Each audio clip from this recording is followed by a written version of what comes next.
All right, we're going to get started. We do have a group of about 80 that signed up, but I always find we get not as many sign in live, and then people watch the recording after. So we'll get started now, and people can join us if they come in late. So good morning. I'm Amy Clausen with the Niagara-on-the-Lake Museum, and I'm here to welcome you to the first lecture in our 2023 virtual lecture series. We have a great lineup of 6 weeks of talks, Wednesdays at 11, so we hope you join us along the way. We're going to be recording today's lecture and uploading it to YouTube for any reason. So for any reason you get kicked out or you need to sign out early, no problem. We will be sending the link to watch it afterwards on YouTube to everyone who registered, and we'll have that available on our website as well. And if you want to support any of our free lecture series, like this one that you're watching today, or any of our other programming, I've put a link in the chat to make a donation to the museum, and we've really appreciated the donations we've received for our past lectures last year and the year before as well. So thank you for that. So today we're going to welcome Megan Gilchrist, and Megan is the Executive Director of the Thorold Community Activities Group and a current resident of St. Davids. She has an honors BA in history from the University of Toronto and postgraduate certificate in museum management and curatorship from Sir Sandford Fleming College. Prior to her current role, Megan was with the Shaw Festival for 15 seasons, most recently as an education coordinator, and she also previously served as education coordinator at the St. Catharines Museum Welland Canal Centre. She began her career in the not-for-profit world as a historical interpreter in a variety of museums and historic sites in Ontario, including 25 years, can't believe that, with the Ghost Tour. The Ghost Tour is at Fort George as one of their guides. And she's a National Geographic certified educator and taught history for many years with the DSBN's continuing education program. And today we're going to hear about some of the Scoundrels of St. Davids. So I will turn it over to you, Megan, and welcome. Thank you so much for being here. Thank you so much. That was a lovely introduction. And thank you so much for joining us, everyone, today. I'm a little out of practice on doing Zoom lectures because I've gone back to working in person. So I'm going to do my best to look at the camera and still look at my notes and make sure that I'm covering all of the vantage points today. This talk evolved out of a walking tour that was formed for the bicentennial of the War of 1812. So it was sort of workshopped, I guess, in a course that I used to teach for the DSBN with my co-teacher, Isabel Bachman. And it really evolved out of the fact that when I moved to St. Davids, I didn't realize the amount of history that was in the village. Certainly St. Davids is a pretty small place today. It's growing larger with the developments that we have going in right now. But when I moved there about 23 years ago now, it was still an agricultural settlement predominantly. You know, it was still a very small town feel. And I was shocked to discover the amount of history that was in the village and just the fascinating stories. Because it's not just dry history. There's certainly a lot of really exciting stories. Out of this course and out of this talk actually came a walking tour that we did for a number of years for the grade 3s at St. David's Public School, where we talked about all of the exciting things that happened, like buried treasure and bank robberies and all kinds of things. And the kids just lapped it up. They loved it. And loved that they were finding out all these exciting things about the places where they lived. So I'm hoping to convey a little bit of that excitement here today over the internet. But I wanted to start a little bit with the reasons why St. David's developed as a settlement, because I think it's really important to understand the importance that it played in the region. At one time, St. David's was actually the largest settlement out of the townships in the area. It had its own police force. It was the main thoroughfare from Niagara through to Niagara Falls. And it's kind of important to understand that, to understand why some of the scoundrelly things happened later on. So we're going to go back quite a ways back to start out. About 12,000 years ago. That was when the last ice sheet retreated after the last ice age and formed what was known as Lake Iroquois. Lake Iroquois was much bigger than the Great Lakes today. It covered most of the region and was basically carved out by the retreat of the ice sheets, and those ice sheets just scraping out bits and pieces of the rock and the riverbeds and all of those sorts of things. It left a very rich soil behind, which is why we have such great growing conditions along the benches of the escarpment. And it left lots of sources of fresh water. It left natural pathways that meant that people could get from one place to another. And it really created all of the conditions that were ideal for settlement. And so when the Indigenous people first arrived in this area, it had all of the things you need to create a permanent settlement. So while there were groups of people who moved through the area, eventually it became an ideal place for permanent settlement. And that would have been the Niagara-on-the-Lake. Now they were called that by the surrounding Indigenous.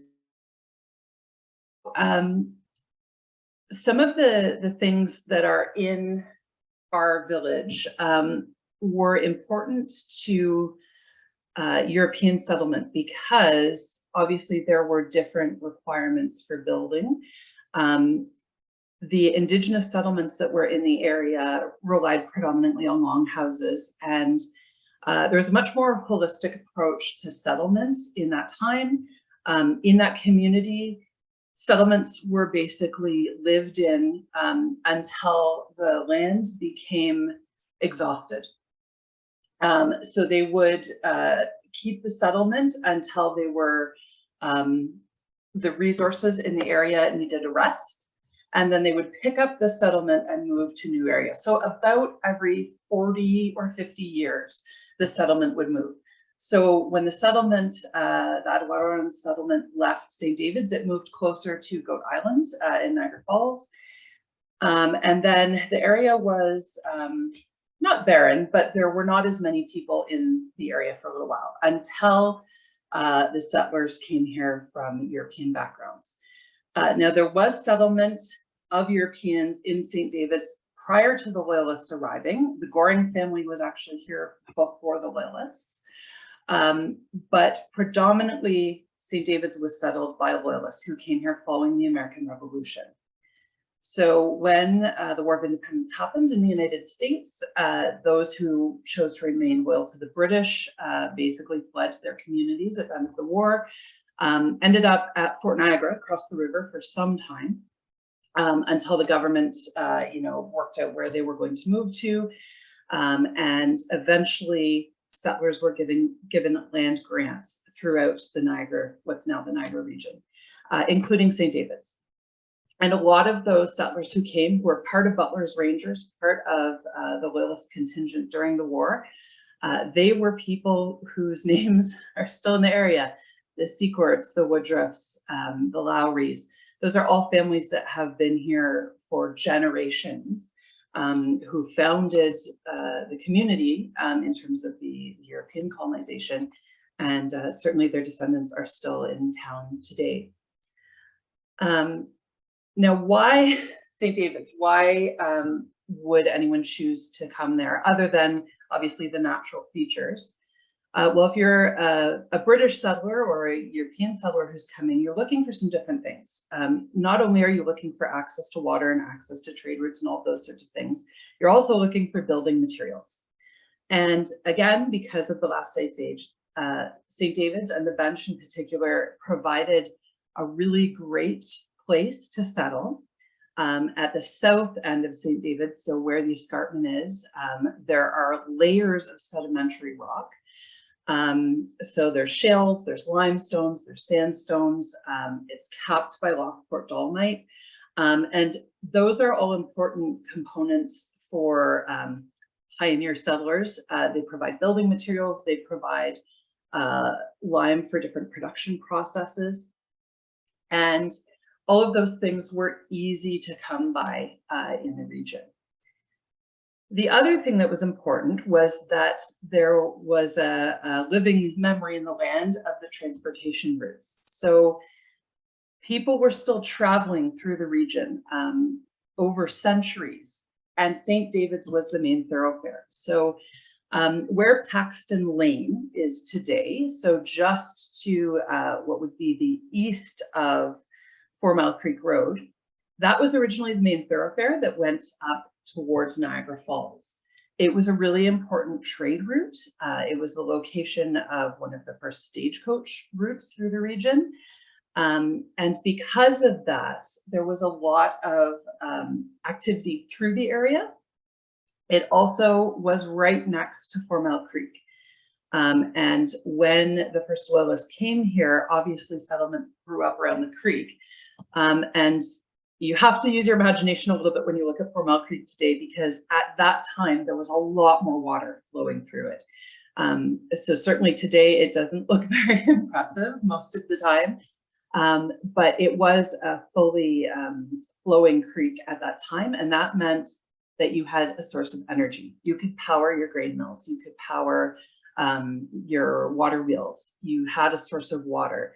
And that was really important to production. So a whole series of grist mills, there was a candle maker, wheelwrights, all kinds of things grew up along 4 Mile Creek. And basically from the region where Chocolate FX is today, all the way up towards where I guess the old Orchard Glen was, I believe it's Petrulo's now, in that grist area, that was all industry through that area. That would have been grist mills and other sources of industry.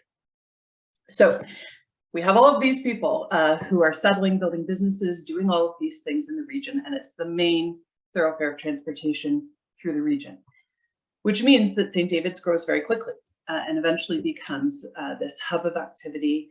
It houses the first, I believe, newspaper in Upper Canada, or one of the first. It predates William Mackenzie's printery by a few years. It was called the Niagara Constellation, and it was printed in the building that is across from the Lowry properties where Ravine is today. It's a double house, white with green facings on it.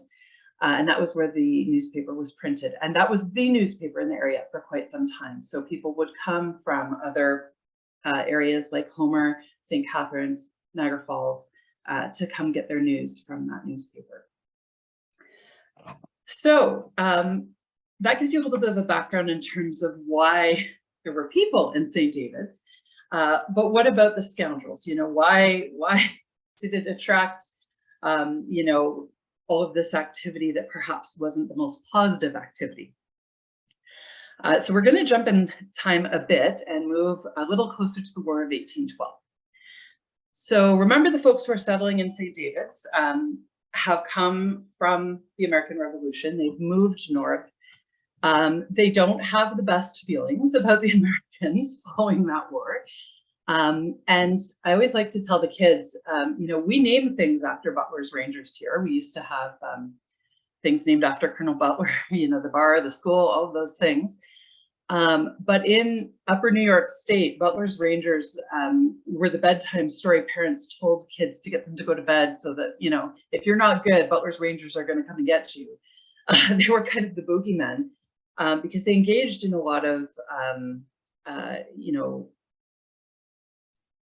unusual tactics, I guess, for the time period in war. They weren't going and fighting in lines and shooting their muskets. It was a lot of guerrilla warfare. There was a lot of burning of things, burning of villages, all through Upper New York State. Justified, not justified, I guess it depends on which side you're on and who's writing the history. But that's the background that these folks are coming from when they get to Niagara. They've not had good experiences with the American forces. They've basically been run out of their communities, and they've had to start over again. When they first got here after the American Revolution, it was very difficult. They had to start pretty much from scratch. There was a famine that happened shortly after they arrived here. So certainly they have not had an easy time. So by the time the War of 1812 arrives, you know, they don't have good feelings about the American forces. And certainly the whole Niagara region was a hot spot for activity during the War of 1812. And a lot of historians talk about the War of 1812 being the continuation of the American Revolution. It kind of finished off a lot of the unfinished business that the American government had with the British. And those who were in Niagara just got caught in the middle of it because we happened to be the most convenient place in which to fight those battles. So St. David's, along with Niagara-on-the-Lake, along with Queenston, along with lots of other little communities along the border, became a hotspot during the War of 1812. It was overrun, occupied, used as headquarters several different times by the British, the Americans, the Indigenous allies, and went back and forth a lot. In 1810, just before the War of 1812 broke out, the 1st Regiment of Lincoln Militia was formed in St. David's and drew from the surrounding vicinity. And that regiment was involved in more engagements than any other militia unit during the War of 1812. And a good portion of that unit was made up of the residents of St. David's. Again, they have this history. They don't want to have to start over again. They are fighting for their community and their land and this new home and life that they've built. So certainly they have a lot of stakes in this oncoming conflict. When the Americans invaded in 1813, we hear a lot about what happened at Fort George, the burning of Old Town, all of those things. But all of the other surrounding communities also had to deal with the American invaders. Queenston, we all know about Laura Secord and overhearing the Americans talk. But St. David's was also held by American forces at one point. And starting in 1813, there's this real battle that goes on between the local residents and the American militia that are occupying the area. We hear a lot during wartime about how invading forces affect the population, rightly so, how women and children particularly are impacted. But in the case of St. David's, one of the things that always really catches my attention is that the women in St. David's have never really been victims. They have fought for their community. And the War of 1812 was no different. During that time in 1813, 1814, when the Americans are moving through the area and the militia are set up there, the locals grew very hostile towards the American forces. The militia was coming in and harassing them, moving back out, shooting from hidden vantage points. The general at the time said that they were buzzing around their flanks like so many stinging insects. U.S. General Porter reported that the enemy were advised of all of our movements and positions by the women who were thronging around us on our march, professing friendship. So the women would come out and act nice, and then they'd find out where they were going, and then they'd promptly let the British forces and the allies know where they were going. Then there was an incident, and the incident kind of sparked off a much bigger problem for the residents of St. David's. So on July 12th, 1814, General John Swift accepted the surrender of a loyalist, but before he was disarmed. So this was one of the British militia members who was presumably from St. David's or area. He was captured, he surrendered, but before he could be disarmed, the prisoner raised his musket and shot the general dead. So in response to that ambush, the American forces sent Lieutenant Colonel Isaac Stone into the area. He was supposed to be there to investigate what had happened, but from the outset, he just made no friends with the civilians. He came into the area on July 18th, 1814, and very promptly a skirmish broke out. The long and the short of it is that he took offense to the way that the residents received him, and very quickly a large chunk of the village of St. David's was burned to the ground on his orders. 14 homes, 2 shops, and a grist mill were burned to the ground, which was most of the village at that time. And afterwards, Major Daniel McFarland of the U.S. 23rd Infantry summed up the hostility. He was writing in a letter to his wife. "The whole population is against us, not a foraging party, but is fired upon, and not infrequently returns with missing numbers. The militia have burnt several private dwellings, and on the 19th of July, burnt in St. David's 30 to 40 homes. My God, what a service. I never witnessed such a scene." Now, the American military forces did hold Porter and Stone accountable for their actions. Stone was dismissed from the army for an act that was directly contrary to the orders of the government and those of the commanding officer. He was only supposed to be there to investigate. He wasn't supposed to start a skirmish or burn the town down. And, you know, although Stone denied giving the order, the results were clear. It incensed the Canadian militia. It just made things worse, and they doubled down on their harassment of the Americans. And in retaliation, Governor General Prevost called on Vice Admiral Cochrane to inflict a severe retribution on the Americans. The destruction of St. David's, the earlier destruction of Dover, the attack on York, and other areas in the Niagara region led to the British attack on Washington in August of 1814. And of course, the burning of the White House. And I always find it interesting when I read these accounts, how much the women and children are mentioned as being the ones who are antagonizing. You know, there's accounts of the kids in St. David's throwing rocks at the American soldiers as they're walking through. So I guess in this case, it depends which side you're on, who the scoundrel is. But certainly it set a precedent for the residents in St. David's in how they were going to receive people who were, you know, trying to make life difficult for them. So moving forward a little bit in time, one of the other things that a lot of folks in St. David's don't realize is that along with all the industry also came a need to manage the money for the businesses and for the residents. So St. David's actually had 2 different buildings that acted as a bank. The first was the Longfellows building, which is the long white building on York Road that's now, 4 Mile Creek Road, that is now, I believe, a financial advisory business. So that was the first bank building.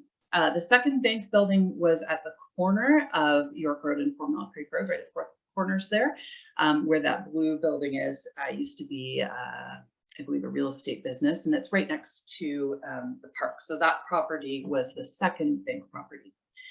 And St. David's had not 1, not 2, not 3, but indeed 4 bank robberies in the course of its history. Now, before we get to the bank robberies, it's important to know that across the street from the bank was Dr. Duggan's house. And Dr. Duggan was the doctor in St. David's for many years. That is the large stone building that is right next to the new developments behind the Avondale. And Dr. Duggan's house would have been, let's see, 238 4 Mile Creek Road.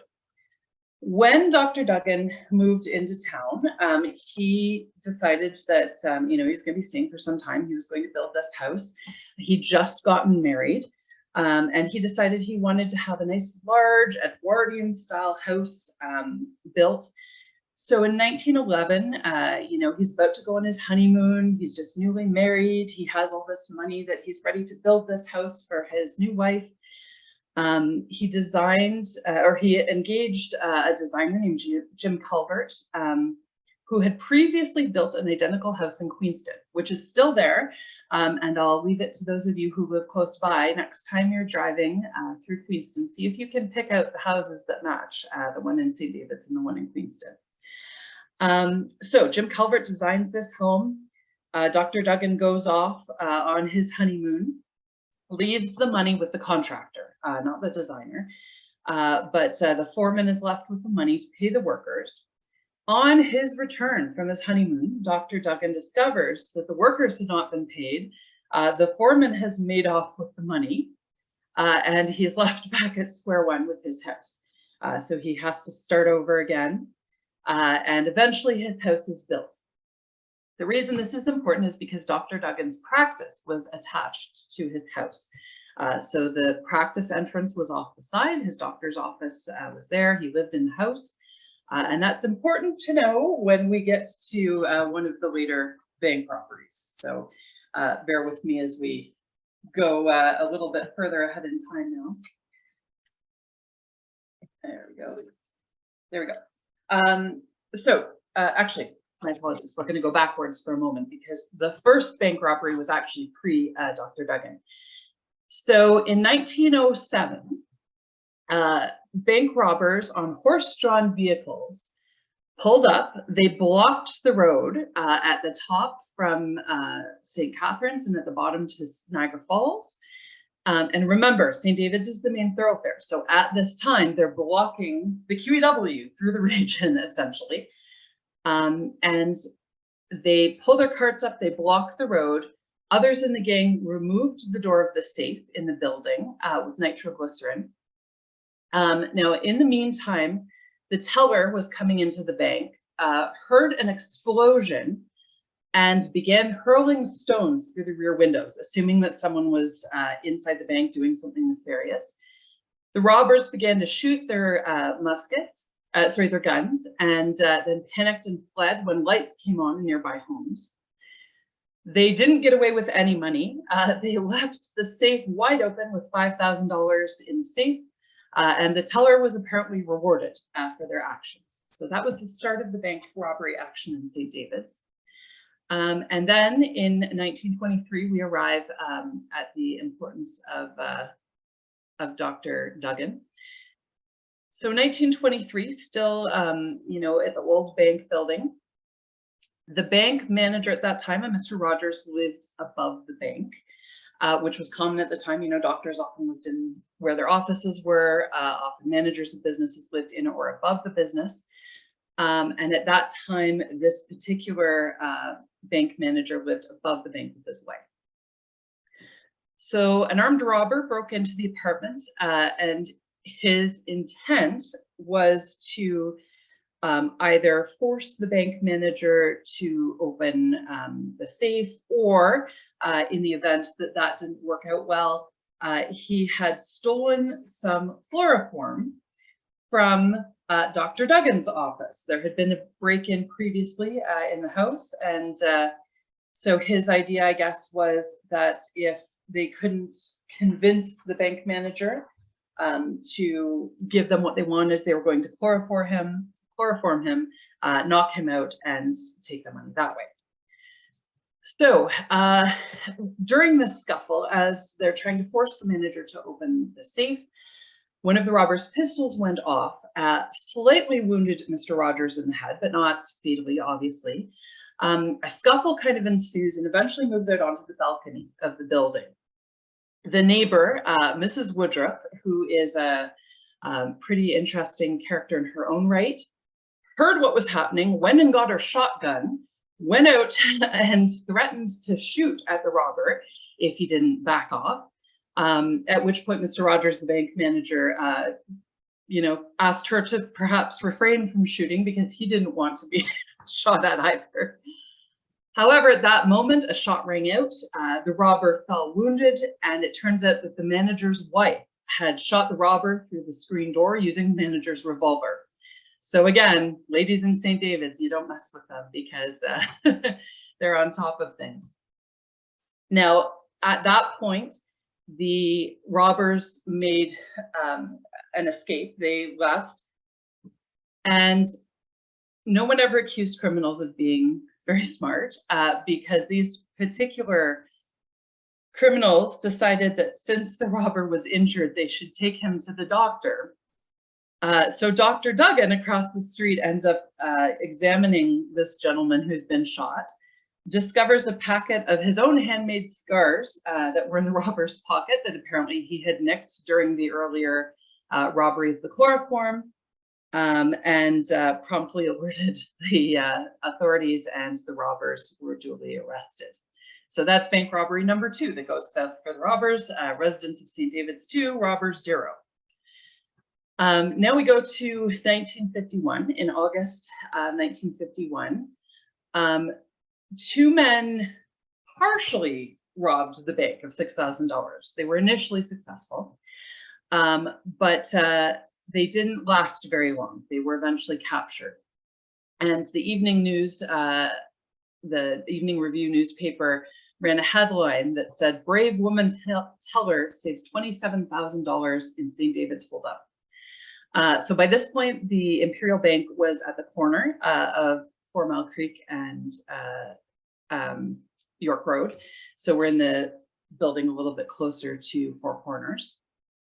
And a bank robber came into the bank, demanded money from the teller, who was Anne Neufeld. Again, the Neufeld family, another name that you may recognize from St. David's and Virgil.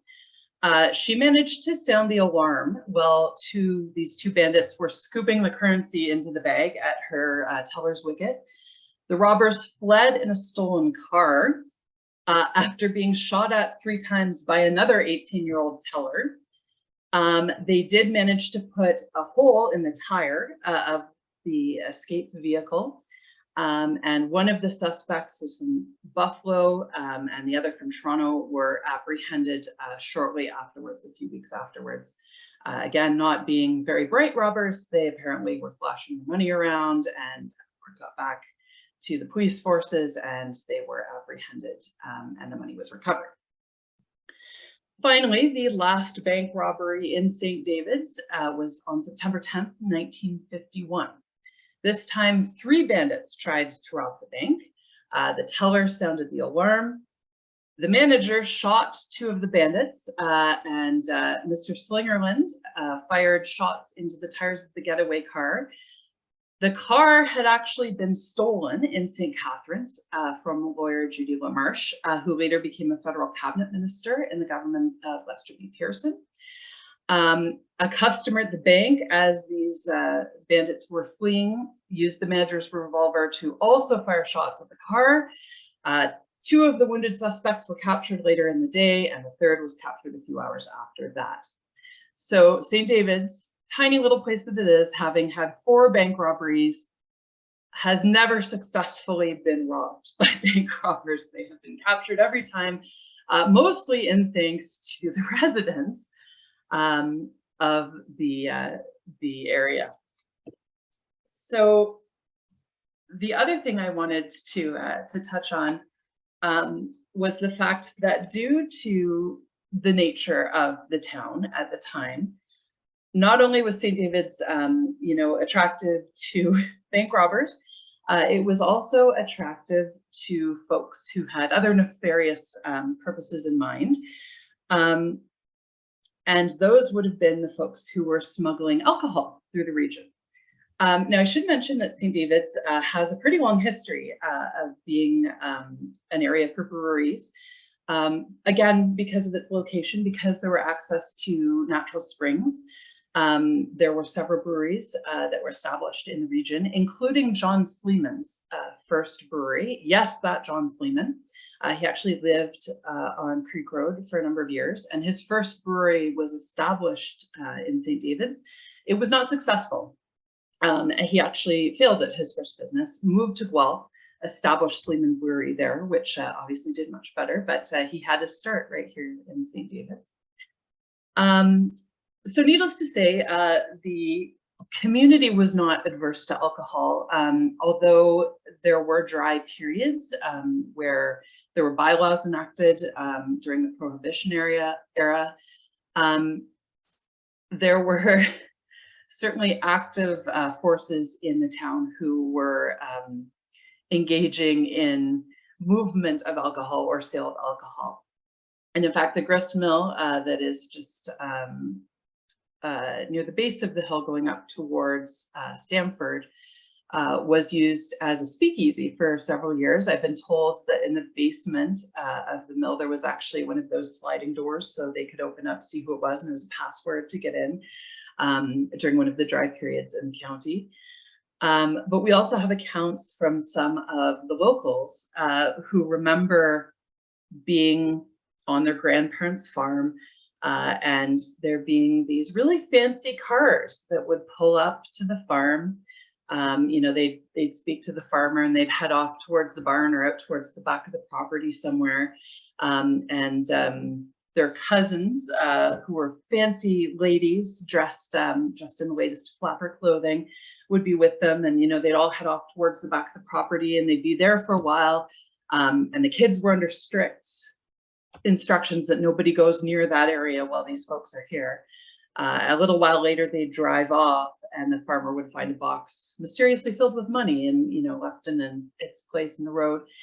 That it turns out St. David's was also a great place to move liquor over the border to the States during Prohibition. You know, some of the farmers figured that, you know, they're not really harming anything, they're not breaking any rules here, so might as well make some profit off of the trade as it goes. So I think I'm coming up to my 40 minutes. I don't want to talk too much longer. I'll just do a check-in how we're doing with questions. If anyone has anything that's come up.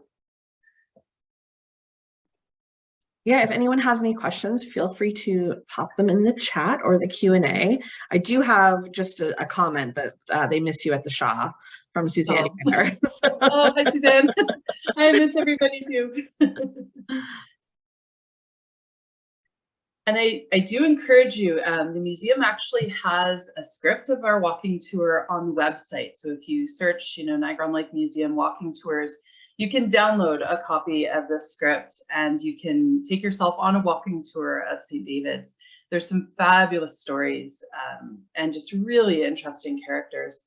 And if we have a second, my other favorite story that was told to me, and I think is a little bit more of an urban legend than based in historical fact, when I first moved to St. David's, somebody that I was talking to who'd been there for years and years, you know, family had been there for years, told me there was this legend that when the Americans were about to invade in 1813, a bunch of the residents in St. David's got together and decided to bury some of their treasures and gold somewhere in the village, and it's never been found.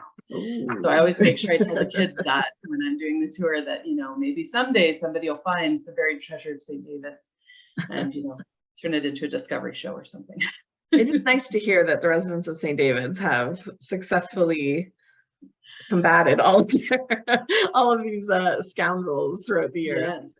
Yes, it's quite fascinating to hear because, you know, it was a rural community and the residents in St. David's had been through a lot. There was a strong history of trauma. So I think when they got here, they very much had the frontier spirit that we have to look after ourselves and each other. And that was, you know, that was how they operated. Yeah, for sure.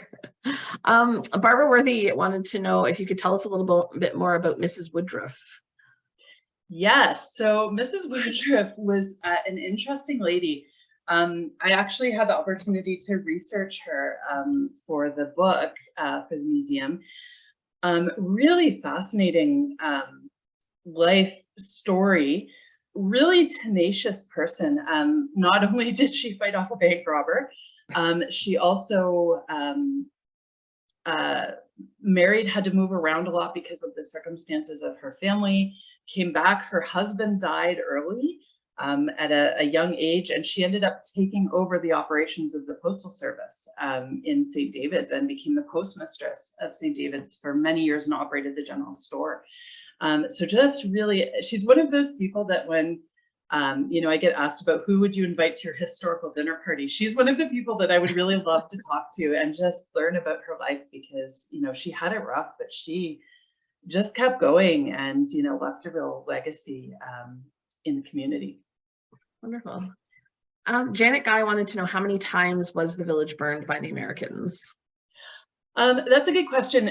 There was only the one burning of the entire village that happened July 18th to 19th, 1814.